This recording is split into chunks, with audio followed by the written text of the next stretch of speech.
তো আজকে আমাদের আলোচনার বিষয় হচ্ছে ক্লাস 7-এর 8 নম্বর school. Welcome to smart sir. প্রথম কোশ্চেনটা ফিজিক্যাল সায়েন্সের আলোচনা করছি 8 নম্বর স্কুলে।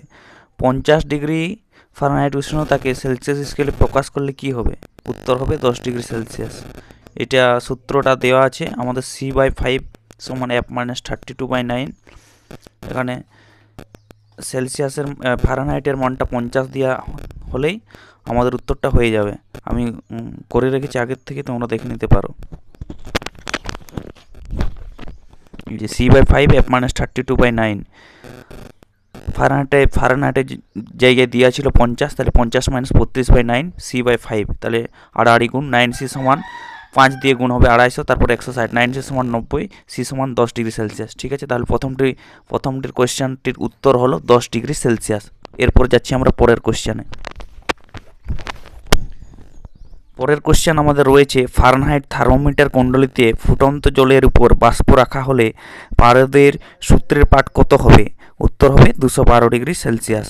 তারপর হচ্ছে জিঙ্কের চিহ্ন কি? জিঙ্কের চিহ্ন হচ্ছে Zn লেখা আছে। যাদের যাদের দেখতে অসুবিধা হচ্ছে তোমরা স্ক্রিনশট নিয়ে নাও।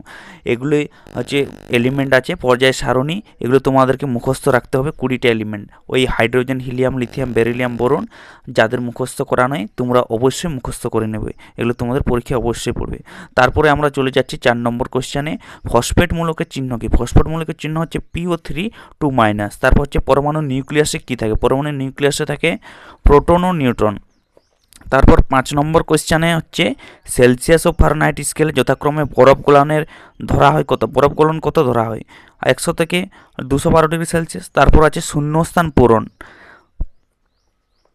5 গ্রাম বিশুদ্ধ বরফে 0 ডিগ্রি সেলসিয়াস উষ্ণতায় 5 গ্রাম বিশুদ্ধ জলে পরিণত করতে কত ক্যালোরি তাপ লাগে? 80 ক্যালোরি তাপ লাগে। তারপর আছে 2 নম্বর কোশ্চেন, বাষ্পীভবনের জন্য কি দরকার হয়? বাষ্পীভবনের জন্য কি দরকার হয়? লিন তাপের প্রয়োজন হয়। তারপর আছে সোডিয়াম আয়ন ও সালফেট আয়ন SO4 2- দিয়ে একটি যৌগের সংকেত কি? NaSO4 2- মানে সোডিয়াম সালফেট NaSO4 2-। তারপর আছে ডাক্তারি থার্মোমিটারে ড্যাশ স্কেল অনুসারে দাগ কাটা হয়? ফারেনহাইট স্কেল অনুসারে দাগ কাটা হয়। দেখো আমি অ্যাপ লিখিয়ে রেখেছি। তারপরের কোশ্চেনে আসছি।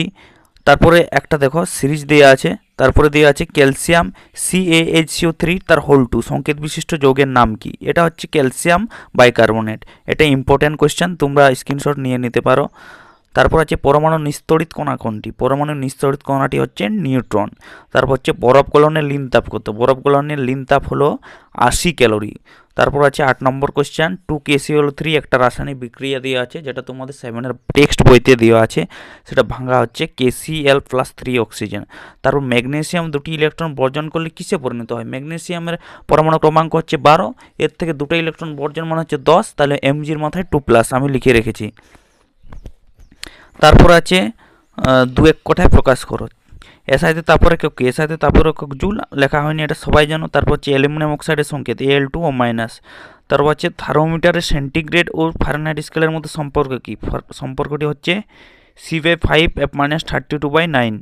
তারপরে আছে NaCl+AgNO3 AgCl+NaNO3 মানে হচ্ছে silver chloride plus sodium nitrate. এটি হচ্ছে এক ধরনের প্রতিস্থাপিত বিক্রিয়া, ওটা লেখা নেই, তোমরা শুনিয়ে নাও বা লিখে নাও, নোট করে নাও। তারপর হচ্ছে কোন মৌলের পরমাণু ক্রমাঙ্ক 8, এর ইলেকট্রন সংখ্যা কত? ইলেকট্রন সংখ্যা 8 হবে। তাহলে M মৌলের জৈজতা X, N মৌলের জৈজতা Y, তাহলে যৌগ একটি হবে, একটি যে যৌগটি গঠিত হবে সেটি হলো M এর নিচে X দিবে, N এর নিচে Y, এই যে আমি লিখে রেখেছি।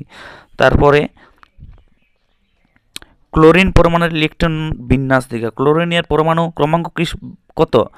ক্লোরিন পরমাণু ক্রমাঙ্ক হলো 17, বা নিচেরটাকে আমরা পূর্ণ সংখ্যা বলি, সেটিকে ভাঙা হচ্ছে 2, 8, 7, আমি লিখে রেখেছি।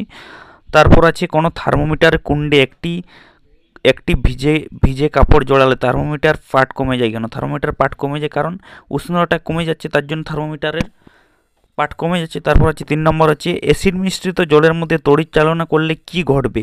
তড়িৎ চালনা করলে কি ঘটবে, এটা আমি লিখে রেখেছি, তোমরা দেখে নাও।